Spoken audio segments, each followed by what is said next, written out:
Kinetic model of matter. ठीक है, सबसे पहला जो है आपके पास ये वाला चैप्टर जो है आपके पास थ्योरी की अगर आप बात करो तो ये स्टेटमेंट्स में ज्यादातर आता है। इस वाले चैप्टर से आपके पास स्टेटमेंट आपके पास जनरेट होते हैं। इसके जर्नल फैक्ट्स हैं जो मैं आप लोगों को रिवाइज कराऊंगा, जो आप लोग अपने स्टेटमेंट्स में यूज करने होते हैं। ठीक है, सबसे पहले आपको कुछ चीजें हैं जो ये रिवाइज हो जाएंगी तो बेहतर है। देखो आपके पास मैटर के लिए आपके पास अब यही लिखोगे बेटा, anything which has mass and occupy space.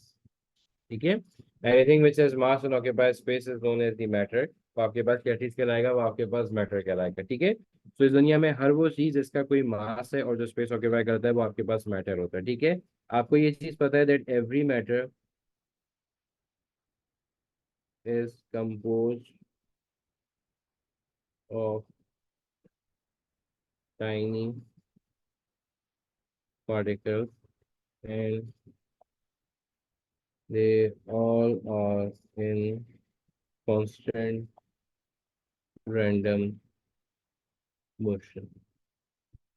इस दुनिया में हर मैटर, ठीक है, आपके पास जो मैटर चाहे एक एक छोटा सा पार्टिकल है, कोई भी पार्ट वो बिलोंग कर रहा है बेटा, वो सब आपके पास क्या होते हैं, मैटर होते हैं।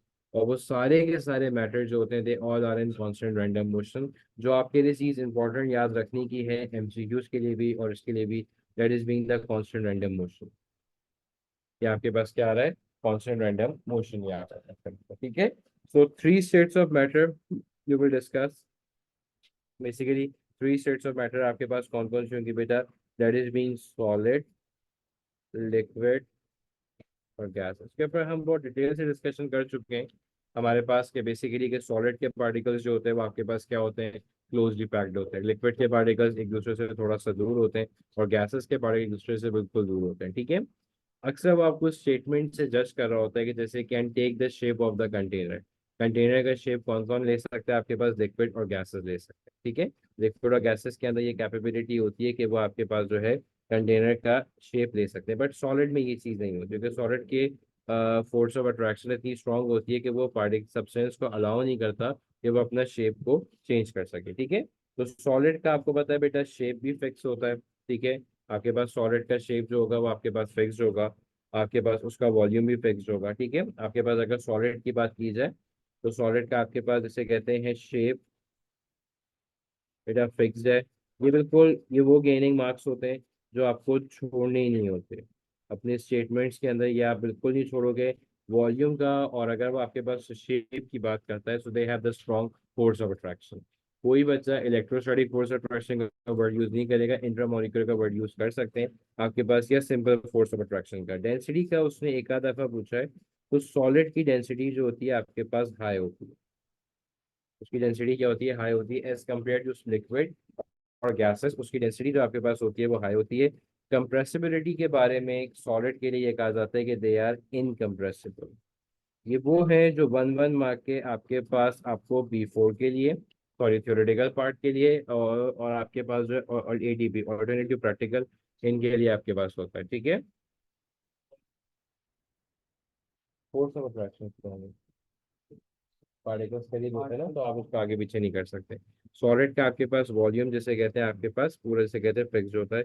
ये चीज आपको याद रखना है। ठीक है,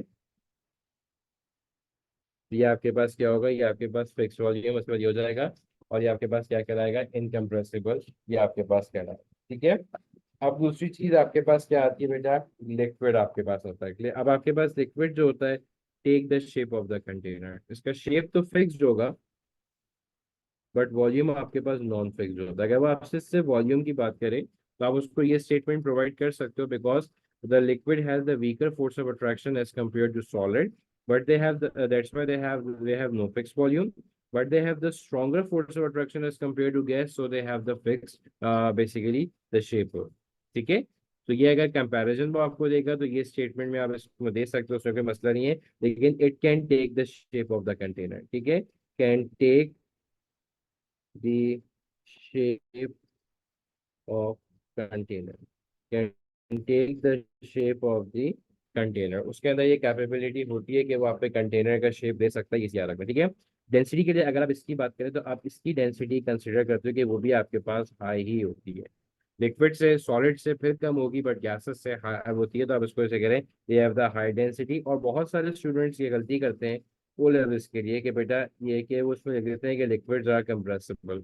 आपकी बात बिल्कुल सही है कि लिक्विड्स कंप्रेसिबल होते हैं, but remember one thing, O levels standard के ऊपर आपको ये कहा गया दे आर इनकम्प्रेसिबल।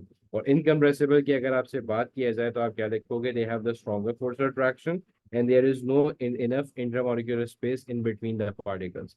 पार्टिकल्स के बीच में स्पेस नहीं होती। एक तो इनकी फोर्स ऑफ अट्रैक्शन स्ट्रांग होती है, इनको कंप्रेस करने में मुश्किल होती है, and you do not have an enough space. अरे एक सीट के ऊपर एक बंदे की बैठने की जगह मैं उस पर पांच नहीं बिठा सकता, because there is no possible space. तो इनकम्प्रेसिबिलिटी का अगर वो आपसे कुछ भी चीज पूछेंगे तो आप ये लिखोगे बेटा कि इनको कंप्रेस करना बहुत मुश्किल है। उसका रीजन ये है कि because do not have the intramolecular space. Intramolecular space का मतलब क्या होता है, पार्टिकल्स के बीच में स्पेस की अवेलेबिलिटी कम है, ठीक है।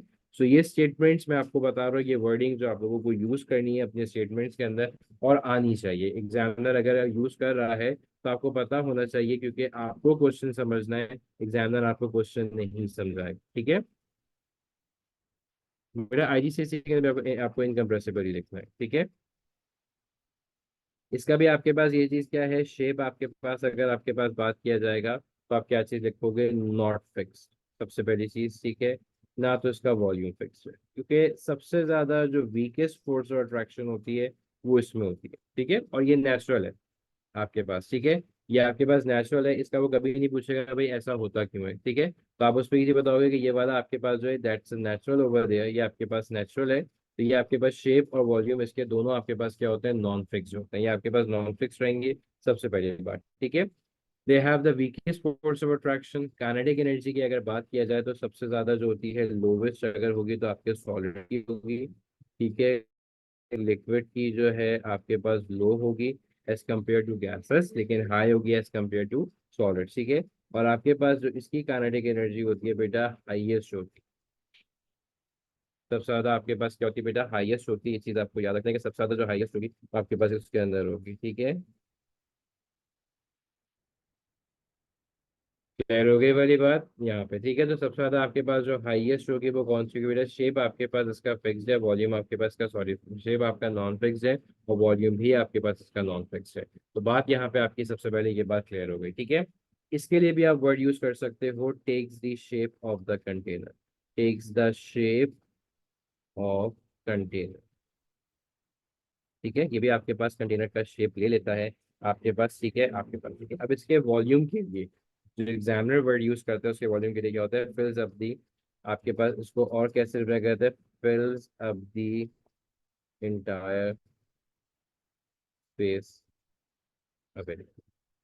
मतलब क्या कह सकते हैं कि जितनी स्पेस होगी ये सबको फिल कर देता है। गैसेस के अंदर ये एक बड़ी खासियत होती है कि it फिल्स up the entire space. जितनी स्पेस अवेलेबल है ये उसको पूरा का पूरा फिलअप कर देगा। तो एग्जामिनर ये वाला वर्ड भी आपको यूज कर सकता है एक्सप्रेस करने और बताने के लिए। तो आप इसमें जो है अपने आप को बिल्कुल वो चीज़ नहीं रखेंगे कि जो है कि आपके पास वो कितना होगा और किस तरीके से, वो बेसिकली जो है आप उसके पास एंटायर स्पेस को इसी तरीके से वो फिलअप कर सकते हैं और आपके पास आ जाएगी। Is it clear?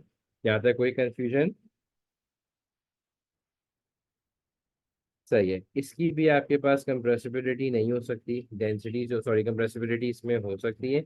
डेंसिटी जो है बेटा आपके पास इसकी वो लो है, ये आपके पास लो डेंसिटी होती है एज कम्पेयर टू लिक्विड और gases and they are compressible, क्योंकि इसके पास इतना इंट्रामोलिक्यूलर स्पेस मौजूद होता है कि जब आप इसको कंप्रेस करोगे particles can come closer to each other because number one they have the weakest force of attraction, number two they have the enough intermolecular spaces so when we compress them particles come closer to each other and their volume reduces, ठीक है। तो ये statements को आपको बनाना आना चाहिए, statements के अंदर वर्डिंग।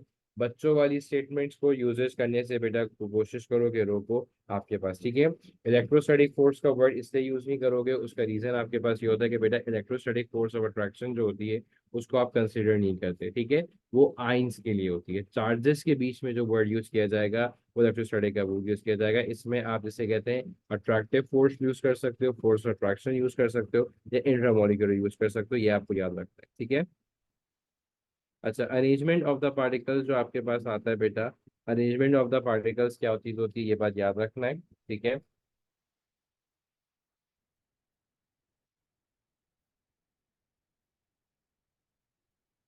सेकेंड रुकिएगा।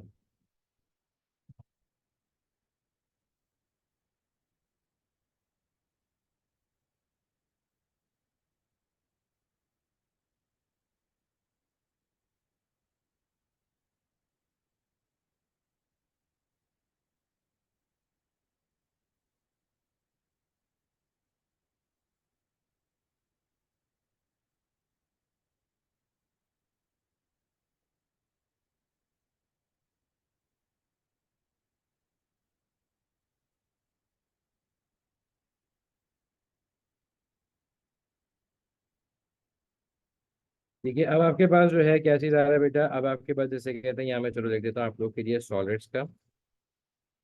ये स्टेटमेंट्स के लिए बेटा जरूरी है, लिक्विड और गैस। ठीक है, अब देखो अरेंजमेंट की अगर बात करें कि अरेंजमेंट ऑफ द पार्टिकल्स की अगर मैं आपसे बात करूंगा,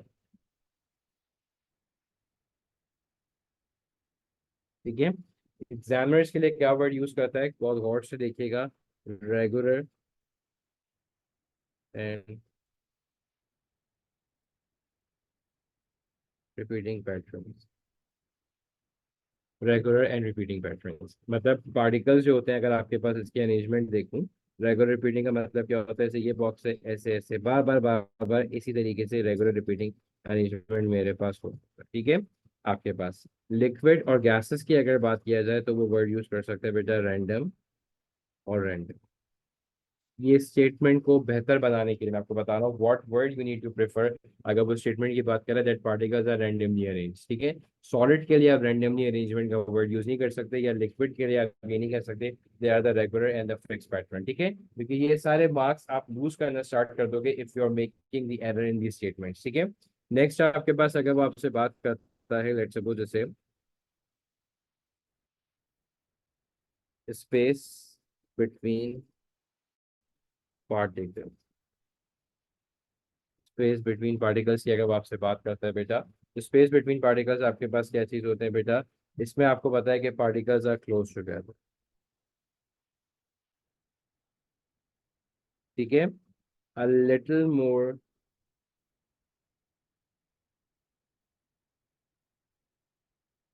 अ little more space than solid but still very close, still very close. ठीक है, नेक्स्ट आप क्या यूज कर सकते हो बेटा, particles are far apart, particles क्या हो गया आपके पास फार अपार्ट होंगे एक दूसरे के साथ। ठीक है, फोर्सेस का मैं आपके पास बता चुका हूँ कि भाई स्ट्रॉन्ग फोर्स अट्रैक्शन होता है आपके पास। ठीक है, रिपल्सिव फोर्स तब होगी जब आपके पास when particles are pushed together over there. इसके लिए आपके पास क्या चीज होता है बेटा, लिक्विड के लिए कि they have the weaker force than solid and the strong force. Force attraction का नहीं बता रहा कि वो आप लोगों को पता है, लिख सकते हो। सबसे ज्यादा जो वीकेस्ट होती है बेटा वो आपके पास गैसेस के अंदर होती है, दे have the weakest force attraction उसके बाद। ठीक है, अच्छा मोशन ऑफ द पार्टिकल्स के लिए आपके पास क्या होता है, अगर से मोशन की बात करें आपके पास बेटा 10 साढ़े 10 बजे तक तो है। ठीक है, मोशन ऑफ द पार्टिकल्स जो है बेटा उसकी बात करें तो आपके पास क्या होगा बेटा, वाइब्रेट अबाउट फिक्स पोजीशन। ठीक है, इसके लिए आप बात क्या करोगे, can slide past each other randomly, randomly आपके पास। ठीक है, उसके बाद नेक्स्ट क्या आएगा बेटा आपके पास, मूव फ्रीली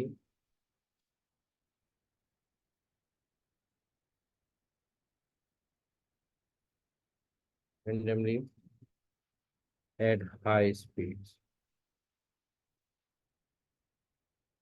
ठीक है, आपके पास क्या करेगा, हाई स्पीड के ऊपर रेंडमली बहुत से कहता आगे हो जाएगा। ठीक है आपके पास, ठीक है, तो जो है ये वाला पार्ट आपके पास हो जाएगा। ठीक है, नेक्स्ट आपके पास देखो दो चीजें मैंने आप लोगों को बताई हैं। ठीक है, अब आपके पास जब ये चार्ट आप लोगों को अपने लिए याद होना चाहिए। ठीक है, मैं आपको एक सेकंड बताता हूँ।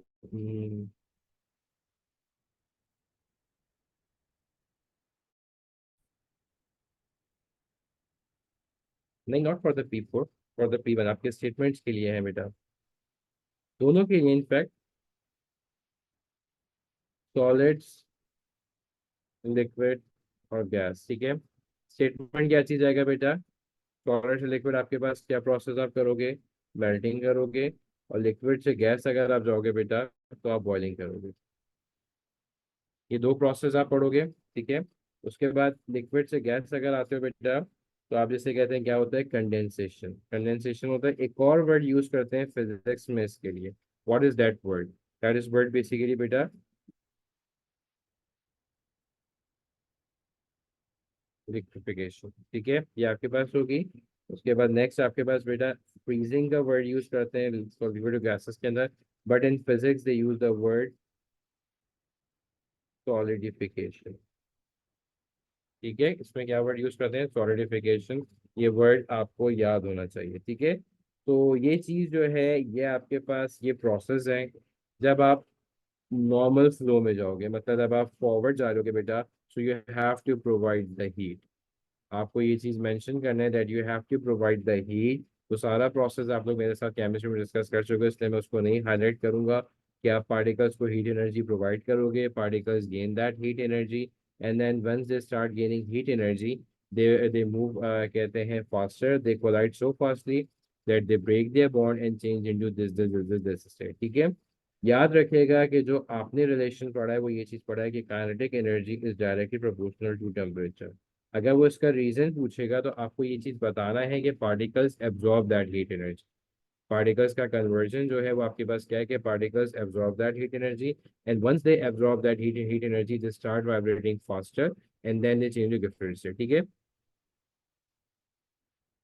बेटा सब्लिमेशन, सॉलिड टू गैस, जो सॉलिड आपके पास सब्लिमेशन होता है बेसिकली वो आपके पास इस फिजिक्स में नहीं है, लेकिन मैं वैसे आपको बता देता हूँ। सब्लिमेशन के अंदर बेटा आपके पास प्रोसेस ये होता है कि गैस टू लिक्विड आपके पास, सॉरी सॉलिड टू गैस जा रहा होता है, उल्टा बोल गया मैं। सॉलिड टू गैस आपके पास होता है, उसकी बेस्ट एग्जांपल ड्राई गैस होती है।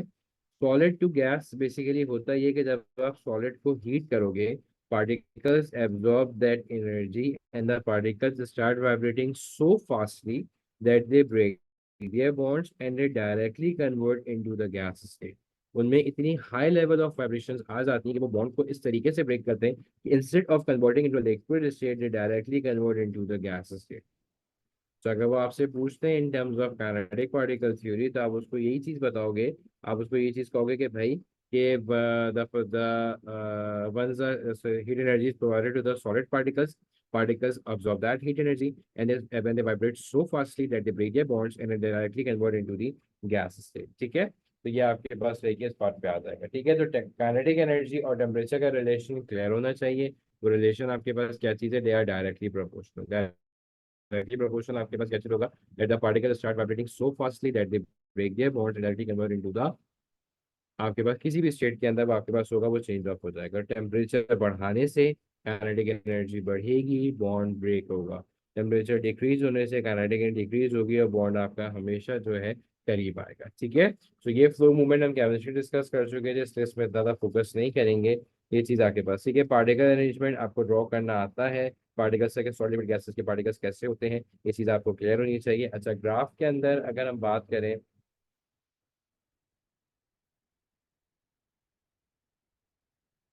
ये ग्राफ अगर आपके पास ये आता है बेटा,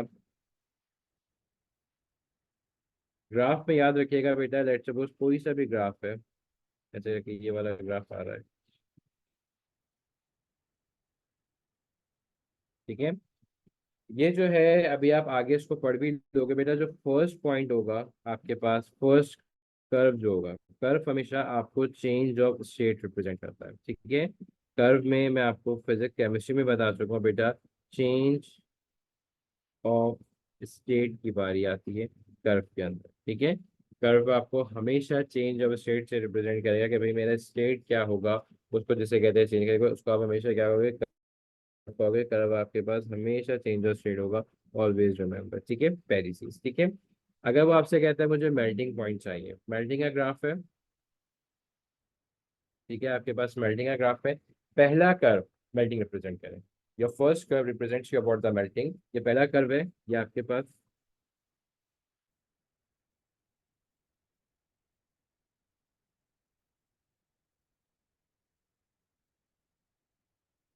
मेल्टिंग पॉइंट रिप्रेजेंट करेगा। ठीक है, पहला ग्राफ आपको क्या रिप्रेजेंट करेगा बेटा, मेल्टिंग। अगर ये बॉइलिंग का ग्राफ होता तो ये बॉइलिंग रिप्रेजेंट करता। अगर ये आपके पास जैसे कहते हैं नेगेटिव वाले पार्ट पे आ रहा होता तो ये आपको उस पर देखिए उड़ रहा होगा। ठीक है, अब जैसे अगर मैं छोटे से ग्राफ बनाऊं।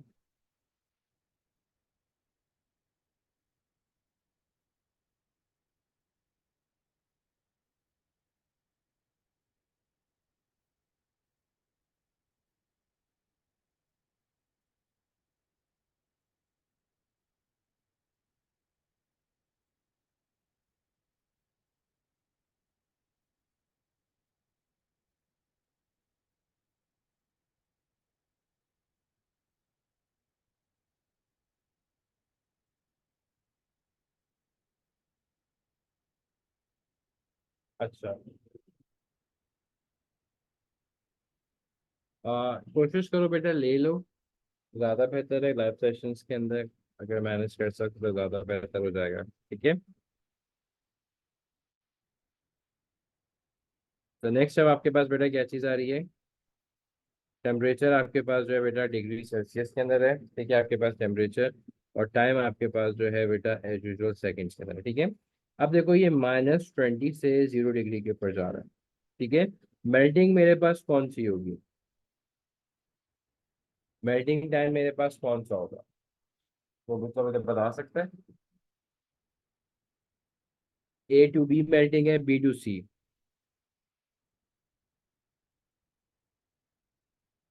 Very nice. ठीक है, देखो पहला कर्व रिप्रेजेंट कर रहा है, ये डाउनवर्ड साइड नेगेटिव में रिप्रेजेंट करिए कि भाई चीज सॉलिड के अंदर है। ठीक है, ये आपके पास रिप्रेजेंट करिए कि ये वाला पार्ट, उसके बाद यहाँ पे जब ये आपके पास आया बेटा 0 डिग्री के ऊपर, वाटर की बात करो या किसी भी ऑब्जेक्ट की बात करो, जैसे लेट सपोज मैं इसको वाटर दे देता हूँ। वाटर आपको पता है कि बॉइलिंग पॉइंट क्या होता है, मेल्टिंग पॉइंट क्या होता है बेटा, आपके पास जीरो होता है। ठीक है, इसका मतलब है वाटर जो है आपका जीरो से पहले जो इस स्टेट के अंदर है, ये आपके पास लिक्विड के अंदर है। ठीक है, अक्सर बच्चे एक गड़बड़ ये करते हैं कि हर ऑब्जेक्ट का मेल्टिंग बॉइलिंग पॉइंट, आपके मेल्टिंग पॉइंट जो है जीरो के ऊपर रख देते हैं। बेटा ये वाला पार्ट जो है ये आपके पास सॉलिड है। ठीक है, यहाँ पे ब्रेक हुआ तो ये मेरा मेल्टिंग पॉइंट कहलाएगा। अगर मैं इसको रिवर्स लाना चाहूँ, मतलब यहाँ से जाना चाहूँ, तो ये मेरा पे फ्रीजिंग पॉइंट हो जाएगा, यही वाला पॉइंट। ठीक है, यहाँ से यहाँ तक मेल्टिंग प्रोसेस है, यहाँ पॉइंट के ऊपर मेरा ऑब्जेक्ट कंप्लीटली मेल्ट हो गया। मैंने आपको बताया था पहले भी, B से C के अंदर अगर ऑब्जेक्ट मेल्ट नहीं होता, बाज़ दफा वो एग्जामिनर P4 उसके पूछ लेता है भाई किस पॉइंट के ऊपर सब्जेक्ट ऑब्जेक्ट जो है वो कंप्लीटली लिक्विड हो गया, दैट्स द पॉइंट सी। इस पे कंप्लीटली सारे बॉन्ड्स ब्रेक हो गए। नाउ इट्स बीइंग प्रोसेस कि अब आपके पास यहाँ से बॉइलिंग का प्रोसेस शुरू हो रहा है। अब आपके पास बॉइलिंग का प्रोसेस होगा तो वो चेक बताएगा। तो ऑलवेज रिमेंबर वन थिंग बेटा, आपके पास कि वो जो है आपके पास बॉइलिंग का प्रोसेस स्टार्ट कर देंगे और फिर बॉइलिंग का प्रोसेस होता हुआ तो फिर आपके पास यूं जाएगा, फिर यूं वाला पार्ट। ठीक है, so make sure one thing, जो ये पॉइंट जो आपको दिखाया जाता है कि ये वाले पॉइंट के अंदर ये कांस्टेंट है, इसमें हीट एनर्जी जारी होती है, बट या तो बॉन्ड्स को एनर्जी ब्रेक करने में यूटिलाइज हो रही होती है या बॉन्ड्स को स्ट्रॉन्गर करने के लिए यूटिलाइज की जा रही होती है। इसमें किसी में भी आप ये स्टेटमेंट नहीं कर क्या करोगे कि इसमें एनर्जी ही लो है ना, एनर्जी टोटल सेम है। जो एनर्जी फर्स्ट इनिशियल थी वो एनर्जी बीच में भी है। सिर्फ यूटिलाइजेशन ये है कि अगर मेल्टिंग एंड बॉइलिंग है तो बॉन्ड्स को ब्रेक करने में यूटिलाइज कर रहा है, और अगर आपके पास फ्रीजिंग है या उसका रिवर्स प्रोसेस है तो बॉन्ड्स को बनाने में यूटिलाइज कर रहा है। बस ये वाली चीज है। इस वाले पे पहला बॉन्ड ब्रेक होता है, दूसरे वाले के ऊपर, ये वाले पॉइंट के ऊपर सारे बॉन्ड्स ब्रेक हो जाते हैं। तो छोटी सी चीज मैं आपको ये बताऊंगा, मेल्टिंग पॉइंट बॉइलिंग पॉइंट, इसमें आपके पास फर्स्ट बॉन्ड ब्रेक होता है। ये जो बच्चे लेके आते हैं ना, the point at which the whole substance change into a liquid, और ये चीज गलत है। आप देखो 0 डिग्री के ऊपर मेरे पास मौजूद है, जो ओरिजिनल डेफिनेशन है, ओरिजिनल है, जो ऑथेंटिक बाग में लिखी है उसमें ज्यादा ये लिखा होता है the point at which the first bond या the point at which the solid starts to change into a liquid state. ज्यादा ऑथेंटिक जो होती है आपके पास एक्सेप्टेबिलिटी, वो आपके पास इसकी होती है। ठीक है, ये आपके पास हो गया। ठीक है, ये ग्राफ पार्ट हम लोग ऑलरेडी 2 से 3 मरतबा कर चुके हैं, इसलिए इसमें इतनी फोकस की जरूरत नहीं है। सिर्फ स्टेटमेंट्स के लिए बताया था, जो आप लोग स्टेटमेंट्स पे वर्डिंग में धमाके मचाते हो, वो ताकि आप लोग के थोड़ा सही इजी हो जाए। बेटा कोई स्टेटमेंट आपके पास इतना बड़ा नहीं आएगा कि तीनों चीज़ों के हाँ अलग अलग करके दे सकते हैं, तो आपके पास वो आ जाएगा। ठीक है, तो ये वाला पार्ट आपके पास होगा तो उसमें कोई मसला नहीं है, आप उसमें कर सकते हो आगे।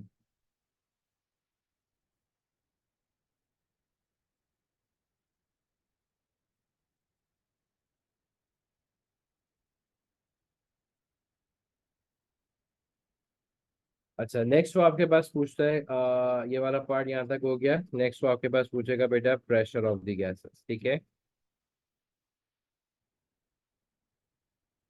मेरा टेम्परेचर इसलिए आपके पास कांस्टेंट है कि एनर्जी जो है, जो अभी मैंने आपको बताया कि जो आप एनर्जी प्रोवाइड कर रहे हो वो बॉन्ड्स को ब्रेक करने में यूटिलाइज हो।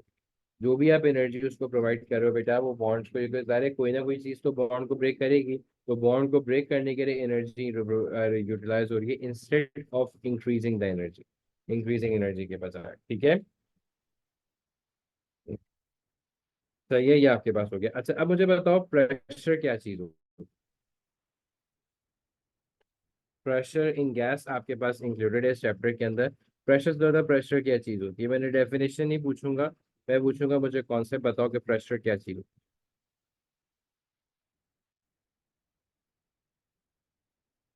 ओके बेटा, वेरी नाइस मैम। ना ये तो आपके पास डेफिनेशन होगी। इन टर्म्स आप कैसे उसको डिस्क्राइब करोगे, ये डेफिनेशन है, मैंने डेफिनेशन मान ली। किस तरीके से मैं इसको डिस्क्राइब करना चाहूँ तो मैं क्या चीज होगा, मुझे अपने आप को समझाने के लिए मैं प्रेशर को कैसे एक्सप्लेन करूँ। ठीक है। और ठीक है, ये डेफिनेशन है हसन, मैं डेफिनेशन है, मैं चीज को मान रहा हूँ, मुझे समझ में कैसे आएगा। मुझे किसी को एक्सप्लेन करना है, मुझे किसी को बताना है, मुझे क्वेश्चन समझना है, ठीक है। देखो प्रेशर जो होता है ना, बेसिकली वो आपके पास डिपेंड करता है कोलिजन के ऊपर। तो जो अक्लमंद बच्चा होगा ना, वो कहेगा सर कोलिजन के ऊपर। जितना बेहतरीन कोलिजन है उतना ज्यादा प्रेशर है, ठीक है।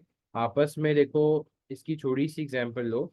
आप एक किसी स्पेस पर किसी जगह पर बैठे रहो, वहां पे दो लोग हैं, रिलैक्स होंगे, कोई मस्ती, कोई धक्कम बेली, कुछ भी नहीं हो रहा। उसी जगह के ऊपर मैं जब 10 लोगों को एंटर कर दूंगा तो आप लोग आपस में क्या करोगे, एक दूसरे को धक्का दोगे, एक दूसरे से टकराओगे, वो टकराव प्रेशर हो। वो टकराव आपस में क्या होगा, अब वो चाहे आपका एक दूसरे से हो या आप जाके दीवार में घुस जाओ, लेकिन वो प्रेशर आप उसको क्या करोगे, एक्सपीरियंस करोगे, ये बात है। तो प्रेशर का ताल्लुक जब आप प्रेशर मेरे साथ करोगे तो उसमें भी आप लोग समझ जाओगे कि प्रेशर का ताल्लुक पूरा का पूरा जो है बेटा कोलिजन आपके किससे है, पार्टिकल से है। पार्टिकल्स का जब आपस में आप एक दूसरे के साथ कोलाइड करते हो तो प्रेशर बनता है। So always remember one thing कि प्रेशर आपके पास किसी भी तरीके का, ये दो पार्टिकल्स एक दूसरे से कोलाइड करेंगे, कोई से भी दो पार्टिकल्स से कोलाइड करेंगे और वो एक दूसरे के ऊपर एक फोर्स लगाएंगे। उस फोर्स को जो है हम बेसिकली क्या कहते हैं बेटा, हम उस फोर्स को बेटा हम प्रेशर कहते हैं। अब वो एक दूसरे से टकराएं या एक दूसरे से वॉल पे टकराएं, तो उसके बाद इसका मतलब है प्रेशर का काइनेटिक एनर्जी से बड़ा गहरा ताल्लुक। बहुत तेज आपके पास होगा काइनेटिक एनर्जी तो बहुत जोर से टकराएंगे, बहुत जोर की फोर्स जनरेट होगी। इसकी छोटी सी एग्जांपल बॉम्ब ब्लास्टिंग है। बॉम्ब ब्लास्टिंग के अंदर गैसेस में क्या होता है, बहुत हाई लेवल ऑफ प्रेशर होता है। जब फटता है तो बहुत मेजर डैमेजेस करता है। इसकी छोटी सी एग्जांपल ले लो, आप बलून्स ले लो। बलून्स के अंदर आपके पास घर में फटता है तो कुछ कुछ ऐसा नहीं होता। अगर कोई जैसे कहते हैं बड़ा बलून होता है आपके पास, जैसे कहते हैं कोई बड़ी चीज में होता है, तो उसमें आपके पास थोड़ा सा क्या नुकसान होता है, जो छोटे बच्चे वगैरह होते हैं कभी उनको देखो, उनके पास अगर उनके फेस के पास बलून बर्स्ट हो जाता है तो उनकी स्किन रेड हो जाती है, क्योंकि वो उनके लिहाज से थोड़ा हाई प्रेशर होता है, ठीक है। सो प्रेशर जो होता है आपके पास आपकी काइनेटिक एनर्जी से आपके पास आता है। काइनेटिक एनर्जी हाई करोगे, कोलिजन आपके पास बहुत ज्यादा होता है, ठीक है। सो गैस पार्टिकल्स की कोलिजन आपके पास जो है डिफरेंट, देखो मैं ये नहीं कह रहा, एक एवरेज स्पीड होती है। जैसे अगर मैं आपसे कहूँ कि बॉम्ब ब्लास्टिंग के अंदर सारे पार्टिकल्स की स्पीड एक जैसी होगी, नहीं। उनकी एक एवरेज स्पीड चल रही होती है, आपके पास एक एवरेज स्पीड के ऊपर वो कोलाइड करते हैं, एवरेज स्पीड के ऊपर जो है वो आपके पास एक दूसरे को स्ट्राइक करते हैं। तो इस तरीके से जो है वो आपके पास स्ट्राइकर चल रहा होता है, ठीक है। तो आपके पास तो जब वो एक दूसरे के साथ कोलाइड करते हैं, एक दूसरे की वॉल के साथ कोलाइड करते हैं, तो बेटा वो प्रेशर एक्सपेक्ट करते हैं और उसकी वजह से जो है एक दूसरे के ऊपर वो आपके पास जैसे लेके जाते हैं, ठीक है। तो आपके पास जो है डिफरेंट डायरेक्शंस के अंदर एक सेकंड के अंदर बहुत सारा प्रेशर जनरेट हो रहा है। मतलब ऐसा नहीं है कि सब एक ही जगह जाके कोलाइड कर रहे हैं। डिफरेंट डायरेक्शंस के ऊपर जो है आपके पास प्रेशर जिसे कहते हैं पूरा का पूरा एक दूसरे के साथ डिफरेंट फॉर्मेट के ऊपर जनरेट हो रहा होता है और एक दूसरे के साथ आके आ रहा होता है। लेकिन आपके पास क्या चीज़ होता है बेटा कि आपके पास जो है वो बहुत तेजी से आपके पास जो है वर्क करनी जरूरी है, ठीक है। आपके पास बिल्कुल बेटा, आपके पास जहाँ पे कोलिजन आता है, जहाँ पे कोलिजन आपके पास आता है वहाँ पे आपके पास सबसे ज्यादा होगा, क्योंकि पार्टिकल जहाँ पे आपके पास करीब है, ठीक है। पार्टिकल सॉलिड के करीब होते हैं, प्रेशर सॉलिड के अंदर सबसे ज्यादा आपके पास होता है, ठीक है बेटा। जब एक साइड के ऊपर प्रेशर ज्यादा जनरेट होता है, देखो हम सबकी एक लिमिट है। मेरी स्ट्रेचिंग लिमिट है, मैं किसी चीज को खींच सकता हूँ लिमिट तक, कहते हैं ना हमें। आपके पास क्या होता है कि आपका हैंड फ्रीज हो गया बार बार, आपकी स्ट्रेचिंग लिमिट होगी। जब आप अपनी स्ट्रेचिंग लिमिट को बहुत ज्यादा एक्सीड करते हो, उससे नुकसान आपके पास क्या चीज होता है बेटा, कि आपको जैसे कहते हैं, आप उसमें जो है डेफिनेटली आप उसको आपके पास लिमिट क्रॉस करती है, तो आप आपके अंदर जैसे कहते हैं मसल्स पुल अप हो जाते हैं, ठीक है। सो वैसे ही हर ऑब्जेक्ट की, बलून हो गया आपके पास, व्हील टायर कोई भी आप ले लो बेटा, आपके पास कोई भी अगर एक्सरे वो चीज होता है, तो उसमें आपके पास नुकसान क्या चीज होता है बेटा, कि जब उस लिमिट से ज्यादा फोर्स अप्लाई कर दी जाती है, ज़ाहिर है पार्टिकल्स आपस में कोलाइड करके उस लिमिट से ज्यादा अप्लाई कर रहे होते हैं बेटा, तो उस वक्त जो है प्रेशर आपके पास उस चीज को बस्ट आउट करके उनको निकलना होता है। They need the path, they need the area to travel, तो वो आराम से उसको ट्रेवल कर सके, ठीक है। ये चीज आपके पास पता होनी आपके लिए जरूरी है और आपको आनी चाहिए, ठीक है। चलो, अभी आपके पास प्रेशर हो गया, प्रेशर आपके पास सॉलिड लिक्विड गैस के अंदर आपको एग्जैक्टली पता चल गया आपके पास कितना होता है और किस तरीके से होता है, ठीक है। एक मिनट रुकिएगा जरा।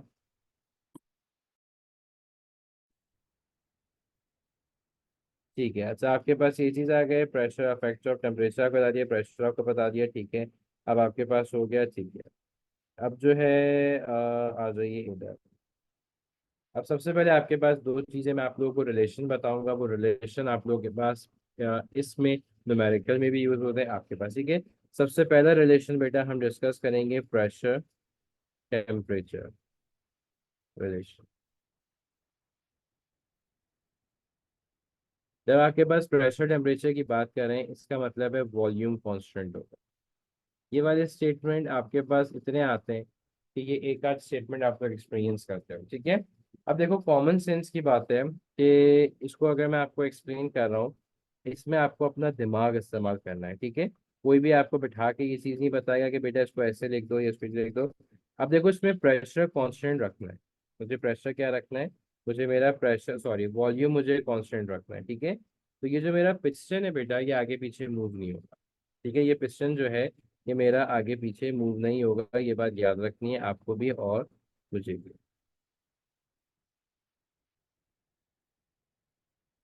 सेम ही था, मैंने इसका वॉल्यूम चेंज नहीं किया। मैंने इसमें क्या चीज़ किया, जो आप लोगों ने, ठीक है। अब आप लोगों ने ये चीज़ पता है कि लेट सपोज मेरे पास यहाँ पे अभी 30 डिग्री सेल्सियस था, ठीक है। 30 डिग्री के लिहाज से मेरे पास पार्टिकल्स की मूवमेंट उसी लिहाज से जो है यहाँ पर हो रही थी, पार्टिकल्स उसी लिहाज से इसको मूव ऑन कर रहे थे, ठीक है। अब जब मैंने क्या किया, मैंने टेम्परेचर को इंक्रीज कर दिया, टेम्परेचर में उठा के ले गया 85 डिग्री सेल्सियस पे, और मैंने वॉल्यूम को इंक्रीज नहीं किया। मेरा वॉल्यूम क्या रहा बेटा, मेरा वॉल्यूम जो है वो कांस्टेंट रहा। आपको क्या लगता है प्रेशर क्या होगा, क्या आपस में एक दूसरे के साथ धक्कम पेरी ज्यादा होगी या कम होगी? व्हाट एक्चुअली यू फील, आपको क्या चीज लगता है? Very nice, okay very nice, very nice, ठीक है। जल्दी से बताइए, जब आप सो रही है जल्दी से जग जाओ, कि आपके पास जब मैंने टेम्परेचर को इंक्रीज कर दिया and the volume is constant, मेरा टेम्परेचर यहाँ पे बेटा इंक्रीज हो गया और मेरा वॉल्यूम यहाँ पे कांस्टेंट है, तो पार्टिकल्स में क्या होगी, ठीक है, they start increasing colliding faster, ठीक है। उनका जो है एक दूसरे के साथ इतना ज़्यादा बढ़ जाएगा, ये हो सकता है कि अगर इसकी लिमिट कैपेबिलिटी इतनी ना हो तो ये इसको बर्स्ट भी करवा सकते, ठीक है। तो ऑटोमेटिकली आप ये कहोगे कि भाई प्रेशर भी मेरा इंक्रीज हो गया। इसका मतलब क्या है कि temperature is directly proportional to pressure, शर्त क्या है, that the volume is constant. ये समझना आपकी जिम्मेदारी है स्टेटमेंट के अंदर। बगैर सोचे समझे स्टेटमेंट को दो दफा रीड करो, 2 मार्क्स आपके पास मिलते हैं। इतना शॉर्ट लिख के लाने की जरूरत नहीं है कि आपके पास जैसे कहते हैं प्रेशर इंक्रीजेस, बस स्टेटमेंट को तमीज से बनाना सीखिए। As the temperature of the container increases, so the particles absorb that heat energy, they start colliding faster, thus the pressure increases। 2 mark का स्टेटमेंट भी वो अगर आपको दे रहा है, तो 2 मार्क के स्टेटमेंट के अंदर आपको वर्किंग कैपेबिलिटी आपको आनी चाहिए और आपको पता होना चाहिए, ठीक है। So kindly make sure one thing कि आपके पास ये चीज़ ज़रूरी है, आपके पास कि ये आपको पता हो कि जब आपकी पोलराइजेशन इंक्रीज होगी और प्रेशर इंक्रीज, आपका प्रेशर क्या होगा, इंक्रीज हो जाएगा। तो ये आपका स्टेटमेंट अगर आप लिखना चाहो, जैसे बार दफा कभी लिखा हुआ भी आता है, कभी आपको लिखने के लिए भी देता है, तो आप इसको ये दे सकते हो, the pressure of a fix mass of a gas is directly proportional to its temperature. Is directly proportional to its temperature, उसके टेम्परेचर से जो होता है बेटा आपके पास डायरेक्टली प्रोपोर्शनल होता है, सबसे पहली चीज, ठीक है। Temperature provided volume of a gas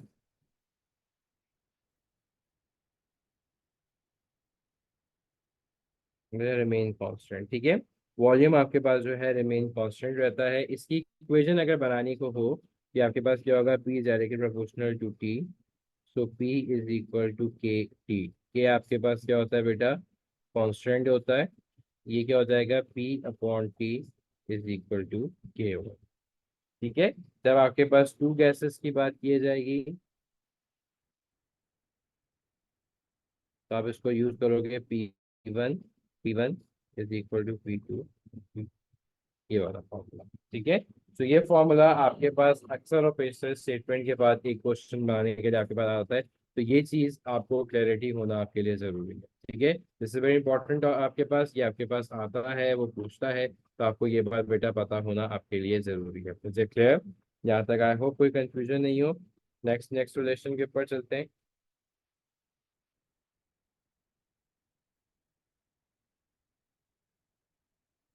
next relation में बेटा आपके पास क्या चीज आता है, बेटा नेक्स्ट रिलेशन के अंदर आपके पास होगा बेटा प्रेशर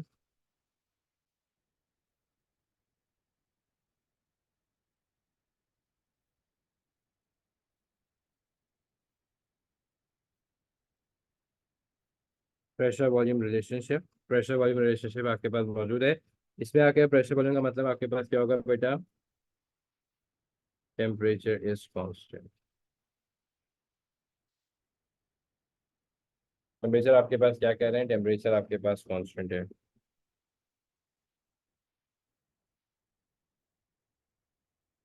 ठीक है। अब इसमें आपको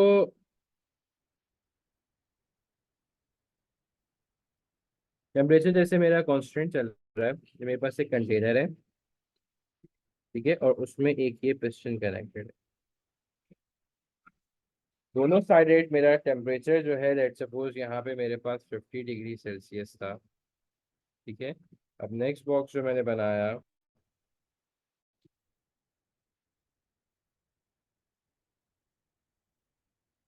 ठीक है, और मैंने इसको स्लाइड से नीचे ले आया,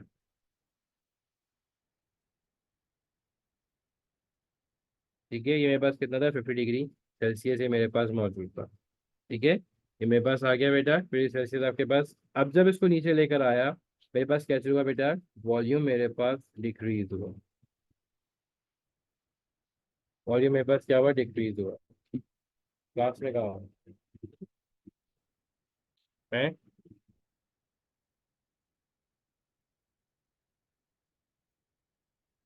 ठीक। यहाँ पर आ जाए क्या आपके पास क्या आ रहा है, वॉल्यूम डिक्रीजेस, ठीक है। ये आपके पास क्या चीज़ है बेटा, वॉल्यूम जब मेरे पास डिक्रीज हुआ तो प्रेशर मेरे पास क्या हो जाएगा, ऑटोमेटिकली इंक्रीज हो जाएगा। प्रेशर मेरे पास क्या है, ऑटोमेटिकली बेटा इंक्रीज हो जाएगा। क्यों, क्योंकि पार्टिकल्स के पास अब स्पेस कम है, इनकी कोलिजन जो है बेटा वो बहुत तेजी से आपके पास इंक्रीज हो जाएगी। तो ये वाला आपके पास क्या कहलाएगा बेटा, ये सही कहलाएगा, ठीक है। यहाँ पे आपके पास स्पेस ज़्यादा थी, पार्टिकल्स इजीली जिसे कहते हैं कोलाइड कर रहे थे, ये वाला। Is it clear. तो ये बात याद रखिएगा कि वॉल्यूम जो है जब आपके पास डिक्रीज होगा तो there is a inverse relation. आपके पास क्या चीज होगा कि there is a inverse relation in between, that pressure is inversely proportional to the volume, ठीक है। ये आपके पास inversely proportional to the volume when the temperature of the gas is remain constant. आपके पास गैस का टेम्परेचर कांस्टेंट रहेगा, इसका मतलब है P is equal to K multiply by 1/V। इसका क्या बन जाएगा, P V is equal to K. के आपके पास बेटा क्या है, कांस्टेंट।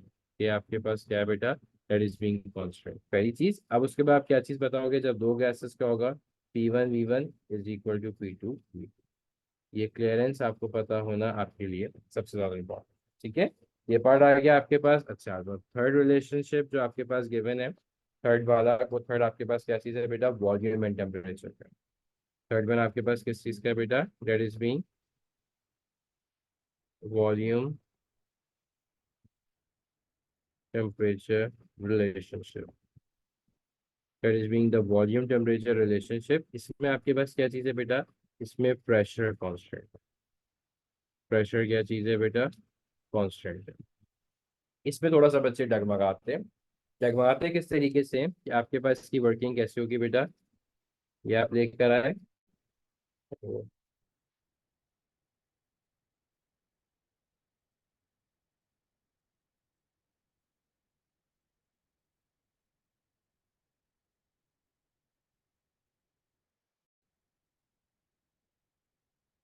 क्या आपके पास मौजूद है, बल्कि एक ही काम करो, उसको नीचे बना दें। अच्छा, अब जो है मेरे पास क्या चीज़ आया बेटा, कि मेरे पास जो है ये एक आपके पास सराउंडिंग है, बताओ। अब मेरे पास जैसी दायरे में टेम्परेचर प्रोवाइड कर रहा हूँ, ठीक है, नीचे जो है मैं उसको हीट दे रहा हूँ, ठीक है, हीट जो है वो आ रही है। ऑब्वियसली बात है, जब मैं किसी भी ऑब्जेक्ट को हीट प्रोवाइड करूंगा तो प्रेशर तो इंक्रीज होगा आपके पास, जो कि पार्टिकल्स की काइनेटिक एनर्जी बढ़ेगी और कोलिजन इंक्रीज होगा। तो मैं क्या करूंगा नेक्स्ट स्टेप के अंदर, मुझे मेरा आपके पास प्रेशर कांस्टेंट रखना है, तो प्रेशर गॉस कनेक्टेड होगा, और मैंने उसको इंक्रीज कर दिया। मैंने क्या किया, इसको इंक्रीज कर दिया।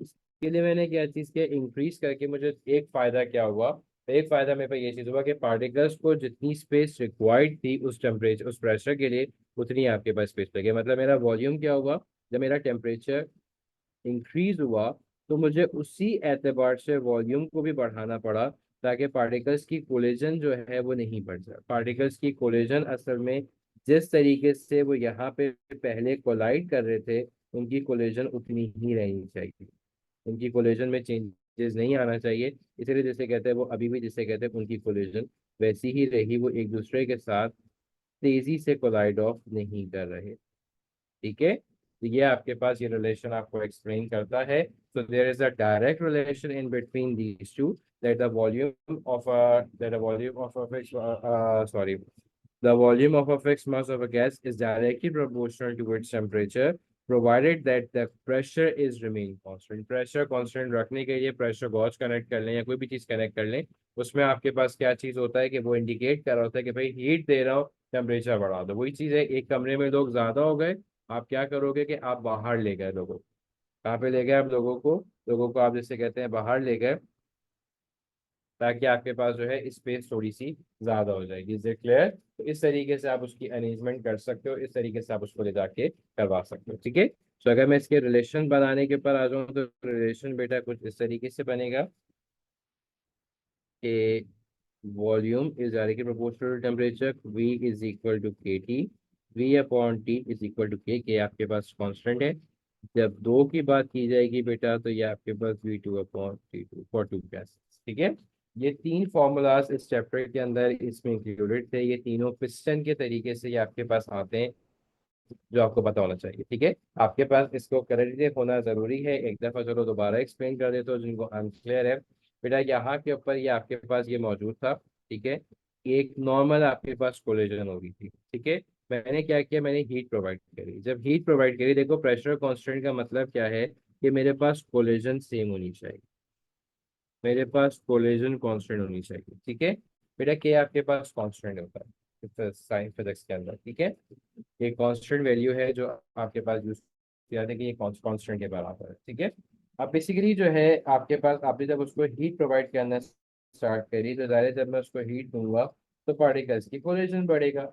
जब पार्टिकल्स का कोलिजन डायरेक्ट काइनेटिक एनर्जी बढ़ेगी, पार्टिकल्स तेज से स्प्रेड करना शुरू करे। तो मैंने चालाकी से क्या किया, मैंने अपना ये इसको इंक्रीज कर दिया, मैंने स्पेस बढ़ा दी। अब पार्टिकल जैसे पहले जिस स्पेस में कोलाइड कर रहे थे, उसी तरीके से उनकी कोलिजन वही रही, जिसकी वजह से मेरा आपके पास प्रेशर कांस्टेंट हो गया। तो जब मैंने टेम्परेचर बढ़ाया, मुझे उसी क्वांटिटी से वॉल्यूम भी बढ़ाना पड़ा ताकि मेरा प्रेशर कांस्टेंट रहे। अब ये इसका क्लियर है। बस सेकंड में आपके पास क्या होगा, V1 T1 is equal to to ऐसे वाले प्रोडक्ट है, ठीक है। ये तीन फॉर्मूलाज है बेटा आपके पास यूज होते हैं और आपके पास आते हैं, ठीक है। यहाँ तक कह रहे हैं, चलो जल्दी से आगे स्टार्ट कर लेते हैं, जितना हमारे पास हो सकता है उसको कंप्लीट कर लेते हैं। Transfer of thermal energy, transfer of thermal energy is very important topic आता है, मुझसे पूछता है आपके पास, ठीक है। देखो, हीट और टेम्परेचर कभी भी एक मत माना। हीट जो है, that's a form of energy that flows from region of, वो आपके पास फ्लो करेगी from a region of higher temperature to the region of lower temperature.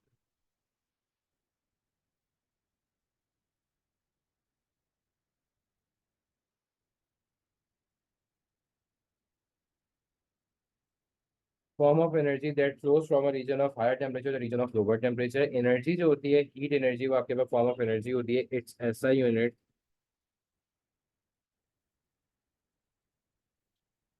It's ऐसा यूनिट इज जूल्स। इसका ऐसे आपके पास क्या होगा बेटा, जूल्स होगा। टेम्परेचर की अगर हम बात करें, दैट्स अ डिग्री ऑफ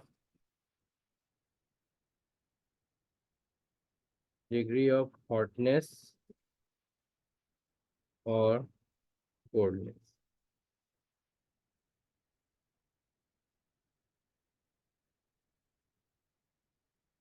ऐसा यूनिट इज केल्विन। आपके पास ऐसा यूनिट क्या होता है, केल्विन होता है, सेल्सियस नहीं होता। यही चीज तय करनी है। सेल्सियस नहीं होता बेटा, इसका ऐसा यूनिट आपके पास केल्विन होगा। इस चीज को बेटा अपने जहन में बैठा लो और रख लो, ठीक है। ये आपके पास डिग्री ऑफ हॉटनेस, कौन सी चीज कितनी हॉट और कितनी कोल्ड है, वो आपको टेम्परेचर इंडिकेट करेगा। और हीट जो होती है, फॉर्म ऑफ एनर्जी होती है that flows from a region of higher temperature to the region of lower temperature. इसकी छोटी सी एग्जांपल, आपके पास फ्लो जो होता है गर्म होता है, तो फ्लो कहाँ तक होगा आपके पास बेटा, उस हॉट टी से टू द सराउंडिंग। और वो फ्लो तब तक होता रहेगा जब तक दोनों का टेम्परेचर बराबर नहीं हो। हीट एक्सचेंजिंग सिर्फ तब होती है जब कोई केमिकल रिएक्शन हो रहा हो या डिफरेंस ऑफ टेम्परेचर हो। तो डिफरेंस ऑफ टेम्परेचर आपके दोनों का बराबर टेम्परेचर आप लोग मेंटेन कर देते हो, दोनों ऑब्जेक्ट का आपके पास टेम्परेचर होता है। तो फिर आप उसके बाद क्या डिक्लेयर, तो एक्सचेंजिंग सिर्फ तब तक पॉसिबल है जब तक दोनों का टेम्परेचर डिफरेंस है। जब आपका कप ऑफ टी और सराउंडिंग दोनों बराबर हो जाएंगे, तब फिर कोई एक्सचेंजिंग आपके पास नहीं होगी। इस चीज को याद रखना। और आपके पास जो सेम टेम्परेचर होगा उसको आप क्या कहोगे बेटा, थर्मल इक्विलिब्रियम कहेंगे। इसको याद रखना है। आप उसको क्या कहोगे बेटा, थर्मल इक्विलिब्रियम। इस चीज को आपको याद रखना, ठीक है।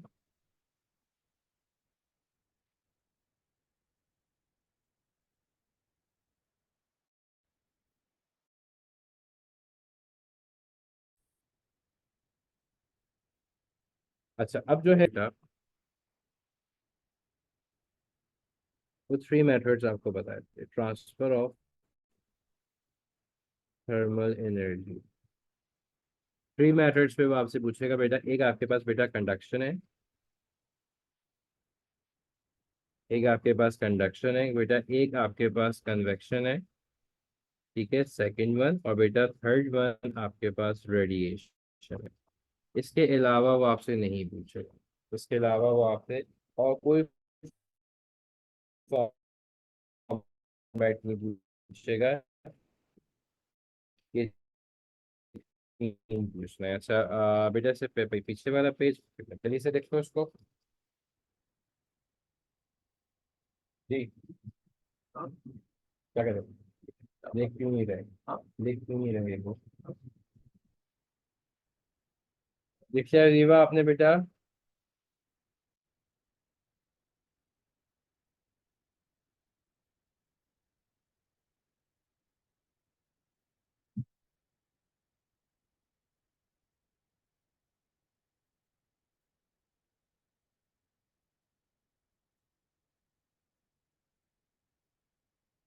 ठीक है, कंडक्शन, कन्वेक्शन और रेडिएशन, ये आपके पास मौजूद है। ठीक है, कंडक्शन जो है, देखो सबसे पहले कंडक्शन क्या होता है, वो आपके पास सबसे इंपॉर्टेंट चीज होती है। आज जो कंडक्शन के ऊपर डिस्कस करते हैं सबसे पहले।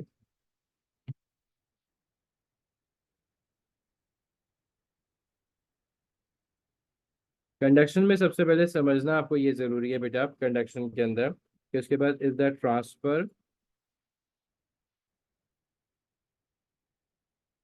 Transfer of thermal is the transfer of thermal energy through a medium without any flow of medium. ठीक है, ट्रांसफर ऑफ थर्मल एनर्जी होता है without any flow of the medium. आपके पास बगैर मीडियम को फ्लो किया जाएगा उसको क्या कहते हैं, कंडक्शन कहते हैं। बेसिकली आसान लफ्जों के अंदर, ये मेरे पास लेट सपोज ये दो पार्टिकल्स, तीन पार्टिकल्स मौजूद है।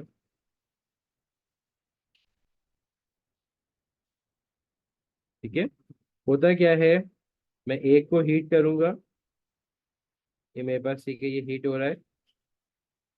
मैंने इसको हीट करना स्टार्ट किया, ये मेरे पास भाई हीट आउट हो गया। इसकी काइनेटिक एनर्जी इंक्रीज होगी, जाके इससे टकराना शुरू करेगा। तो इससे टकराना शुरू करेगा, ये इसको एनर्जी प्रोवाइड कर देगा।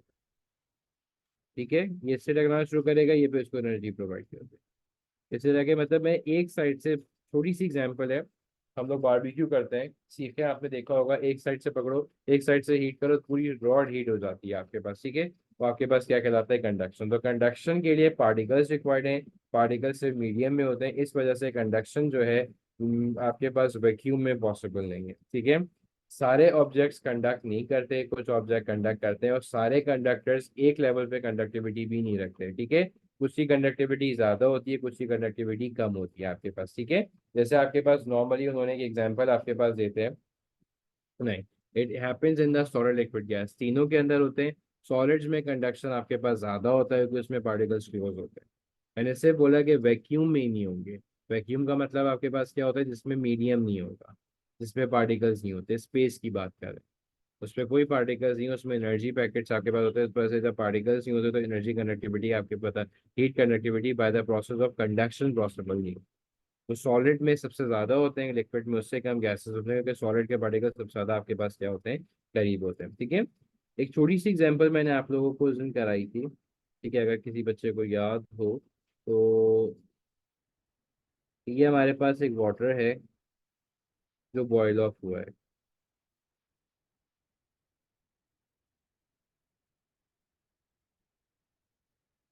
एक टब है जिसको मैंने क्या किया है, बॉयल ऑफ करा। ठीक है, ये क्वेश्चन उन्होंने आपको वैसे भी दिया था और ये आपके पास मौजूद था, अगर किसी बच्चे को उन्होंने बताया, भाई हमने इसमें रॉड ऐसे इतनी इतनी इमर्ज कर दी, और सारी रॉड्स के ऊपर उन्होंने क्या चीज किया, उन्होंने जो है वैक्स लगा दिया।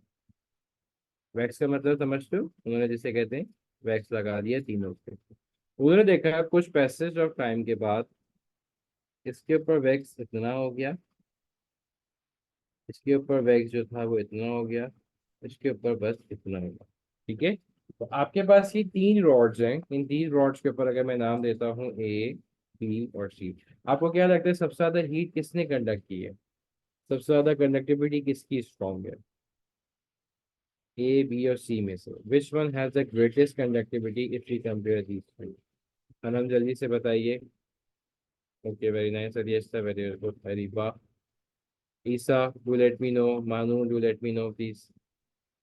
जीवा, what should be the answer, तेज तेज बताओ, Ayan, Fatima, Ashir, what should be the answer, conductivity किसकी स्ट्रॉन्ग है,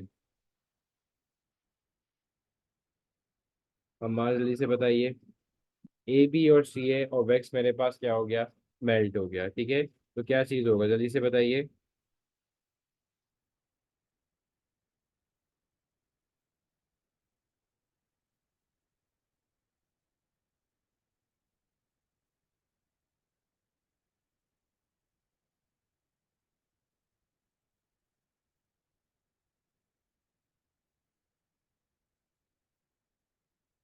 ठीक है, बेटा ये आपके पास 3 रॉड्स है, मैंने इसी पूछा, देखो ये मेरे पास क्या था, ये मेरे पास बॉइलिंग वाटर था, ये मेरे पास बॉइलिंग वाटर था, और इसके अंदर मैंने जो है वो 4 रॉड्स लगा दी। तो आपके पास जो सबसे स्ट्रॉन्गेस्ट कंडक्टिविटी है बेटा वो एक ही है। उसका रीजन आप देखो कि मैक्स सबसे ज्यादा किस पे मेल्ट हुआ है, वैक्स सबसे ज्यादा मेल्ट जो हुआ है वो इसके ऊपर हुआ है। तो मेल्ट हुआ कब है, कि जब उसको हीट मिली है, ज़ाहिर है जब उसको हीट ज्यादा मिली थी तभी तो वो आपके पास यूटिलाइज होगा। ठीक है, तो इसका मतलब है कंडक्टिविटी किसकी सबसे ज्यादा हुई, ए की, क्योंकि ए में इतने स्ट्रॉन्ग जिसे कहते हैं आपके पास कंडक्ट हो रहा था, उसमें इतनी ज्यादा कंडक्टिविटी थी बेटा कि आपके पास जो है वो आपका जो है उसने उसको मेल्ट करा दिया, उसने उसको क्या करा दिया बेटा, उसने उसके पास क्या हो गई बेटा, आपके पास उसकी मेल्टिंग हो गई। तो मेल्टिंग देखो सबसे ज्यादा ए के ऊपर थी, इसलिए ए की कनेक्टिविटी सबसे ज्यादा स्ट्रॉन्ग। ये बात क्लियर हुई अयान, जीवा? यहाँ पे सबसे कम मेल्ट हुआ था, सबसे ज्यादा कम टेम्परेचर इसका था, तभी इसने इसको वैक्स को मेल्ट नहीं कर सका। मेल्ट को वैक्स वही कर सका जिसका टेम्परेचर सबसे ज्यादा क्या हो गया था, हाई हो गया था। Is it clear? Jeeva, it's been clear to you? ठीक है अयान, काशिफ, कोई प्रॉब्लम तो नहीं है इसके अंदर? अक्षर, आपको तो कोई इशू नहीं है? अनम बेटा क्लियर है? हमारा क्लियर है बेटा?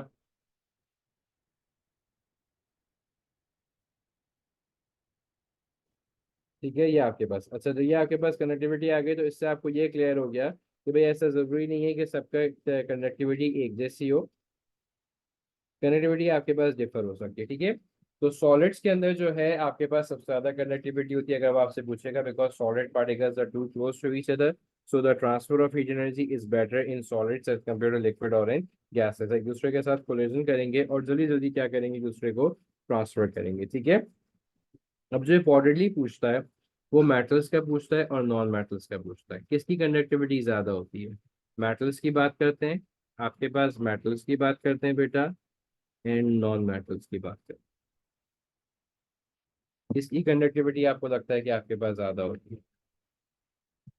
जल्दी से बताओ शाबाश, कंडक्टिविटी आपके पास किसकी लगता है कि आपके पास ज्यादा हो, मेटल्स की या नॉन मेटल्स की?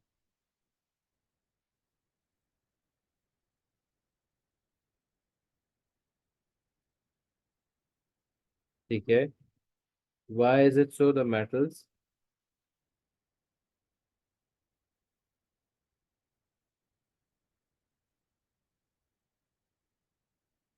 Why is it so, the metals? अगर आपको लगता है कि मेटल्स में ज़्यादा है, ठीक है, मैंने एक्सेप्ट किया दैट की कंडक्टिविटी जो है हीट की वो आपके पास मेटल्स में भी ज़्यादा। देखो पार्टिकल्स जो होते हैं वो आपके पास मेटल्स के पास भी होते हैं और नॉन मेटल्स के पास भी होते हैं। ठीक है, पार्टिकल्स दोनों के पास होते हैं, मॉलिक्यूल्स की बात करें या कोई सी भी बात करें वो आपके पास भी होते हैं। मेटल्स के पास फ्री इलेक्ट्रॉन्स भी मौजूद होते हैं, मेटल्स के पास क्या हो जाते हैं, फ्री इलेक्ट्रॉन्स, जो ये दोनों पैकेज मिलके आपके पास हाई कंडक्टिविटी बनाते हैं। ठीक है, सो कैसे एक्सप्लेन करता हूँ मैं, जैसे ये मेरे पास लेट सपोज ये मेरे पास एक रॉड है और ये मेरे पास एक और रॉड है। ठीक है, जो मेटल की है बेटा उसके अंदर सिर्फ और सिर्फ मेरे पास जो है वो, सॉरी नॉन मेटल्स के अंदर सिर्फ और सिर्फ पार्टिकल्स हैं। ठीक है, इसके भी ऐसी ही पार्टिकल्स हैं, इससे फायदा क्या हुआ, मेरे पास जो है लातादाद फ्री इलेक्ट्रॉन्स मौजूद है। तो कंडक्टिविटी जब मैंने स्टार्ट करी, इसको हीट देना मैंने इसको स्टार्ट करा, तो ये वाला पार्टिकल के जब आया इसके पास, इसने इस इलेक्ट्रॉन को भी हीट किया और पार्टिकल को भी हीट किया। तो कंडक्टिविटी किसकी आई बेटा, इस इलेक्ट्रॉन के ऊपर भी आई और इसके ऊपर भी आई। तो दो सोर्स मिल गए एनर्जी ट्रांसफर करने के लिए। तो इसलिए मेटल्स की कंडक्टिविटी इज वे, हम ये कह सकते हैं स्ट्रॉन्गर होती है, बेहतर होती है, ज्यादा करता है एज कम्पेयर नॉन मेटल। मैं सारे मेटल्स की बात नहीं कर रहा, मेजोरिटी ऑफ द मेटल्स। ठीक है, आप ये नहीं कहोगे कि all the metals have a very strong conductivity, no, all का स्टेटमेंट यूज किया गलत। आपके पास ठीक है, most of the metals have the high conductivity because they have the free particle, because they consist of the particles, as well as they have the mobile electrons and the free electrons। उसके पास mobile electrons भी होते हैं, free electrons भी हैं। इस basis के ऊपर हम इसको क्या कहते हैं, मेटल्स कहते हैं। और नॉन मेटल्स बेटा आपके पास क्या चीज होंगे बेटा, वो वाले जिसके अंदर आपके पास क्या चीज होगा बेटा, जिसपे इस पे सिर्फ आपके पास पार्टिकल, इसमें सिर्फ आपके पास क्या चीज होते हैं बेटा, पार्टिकल्स होते हैं। ये चीज आपको याद रखनी है। Is being clear to you?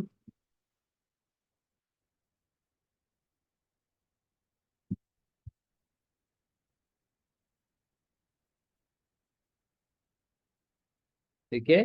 So metals और नॉन मेटल्स में कंडक्टिविटी आपके पास ये आपको क्लियर है। बाकी